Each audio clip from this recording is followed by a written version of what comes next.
Militarily, too, the picture was bleak. The Constitution beat the Guerrière, and American privateers raised havoc with British commerce. But the main front was Canada, and here there was little to cheer about.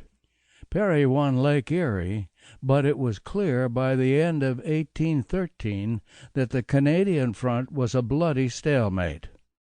Nor did the East Coast escape.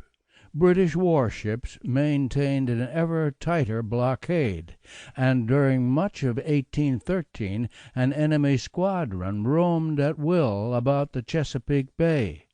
Raiding parties burned Frenchtown and Havre de Grace, pillaged Hampton, and prowled up the Potomac only 50 miles from Washington itself.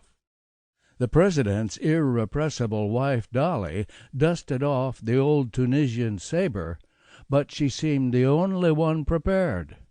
The militia fluttered helplessly about, and naval defense was virtually non-existent. Finally, the British sailed away. But by the spring of 1814 a strong squadron was back in the bay again, harassing the shore as it pleased. Then, in May, sensational news arrived from France. Napoleon had fallen.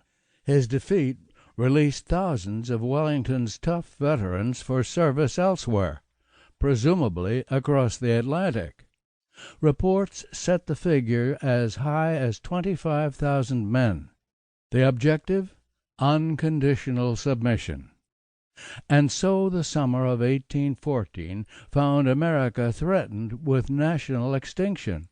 Her people torn by dissension, her treasury empty, her economy in ruins, her coasts blockaded and defenseless, her army bogged down, her navy bottled up, her cities and farms now facing a new, apparently irresistible blow to be delivered at will by the richest, most powerful nation in the world.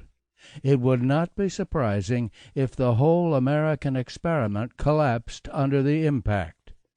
Yet within 8 months all had changed. America was again at peace, her people unified, her economy mending, her army and navy bursting with pride, her prospects limitless, her position safe in the family of nations. The turning point in this remarkable reversal of fortune is the story of this book. Chapter 1. Sails on the Chesapeake. The guests at the Pleasure House, a popular inn near Cape Henry, Virginia, could hardly believe their eyes. There, in the first light of August 16th, 1814, the horizon was dotted with sails standing in from the rolling Atlantic. By 8:30 they were entering the Chesapeake Bay, and Joseph Middleton, the U.S. Navy's lookout stationed at the hotel, could make them out pretty well. 3 big ships of the line, a brig, a topsail schooner, several frigates, at least 9 transports, some 22 vessels altogether. With a good glass he caught sight of the blue flag of a British admiral flying from the mizzenmast of the leading ship. Middleton jotted down the details, and by 9:45 an express rider was pounding hard for Norfolk. But the ships didn't head that way. They turned north, and with fair wind and tide swept on up the Chesapeake. Around 1 p.m. they passed New Point Comfort.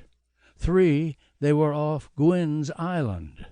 6 Lieutenant Colonel John Shuning reported them abreast the dividing creeks near Wicomico Church. 7 Major Hiram Blackwell picked them up off Smith Point at the mouth of the Potomac. Here they met about a dozen other ships already in the bay, and as the 2 groups joined forces, the evening echoed with the thunder of saluting guns. Dawn of the 17th, a meticulous lawyer from Washington, D.C., named Thomas Swan, took the watch. Swan was a volunteer military observer for the U.S. Army stationed at Point Lookout.